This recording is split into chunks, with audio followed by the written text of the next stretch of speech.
Welcome to my channel Rajvi की कहानियाँ। आज की कहानी इस प्रकार है।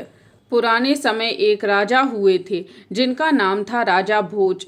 राजा भोज से जुड़ी कई कथाएं प्रचलित हैं। इन्हीं कथाओं में एक कथा यहाँ जानिए।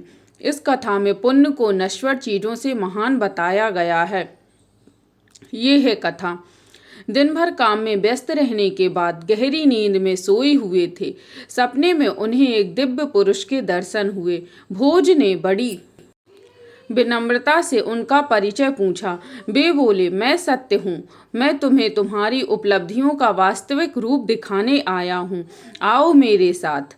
राजा उत्सुकता और खुशी से उनके साथ चल दिए।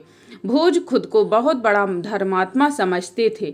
उन्होंने अपने राज्य में कई मंदिर, धर्मशालाएं, कुएं तथा नदी आदि बनवाए थे।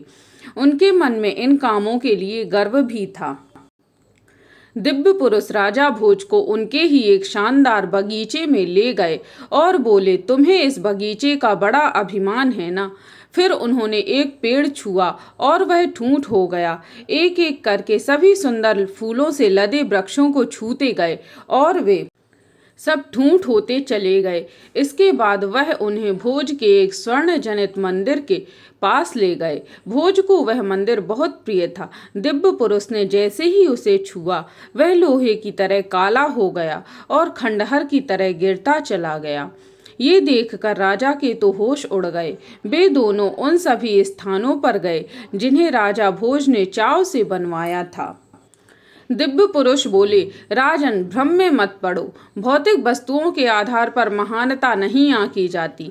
दिव्य पुरुष ने कहा, एक गरीब आदमी द्वारा पिलाए गए एक लोटे जल की कीमत, उसका पुण्य किसी धनी की करोड़ों स्वर्ण मुद्राओं से कहीं अधिक है। इतना कहकर वे अंतर्धान हो गए। राजा भोज ने सपने पर गंभीरता से विचार किया और फिर ऐसे कामों में लग गए जिन्हें करते हुए उन्हें यश पाने का लालच बिल्कुल नहीं रहा।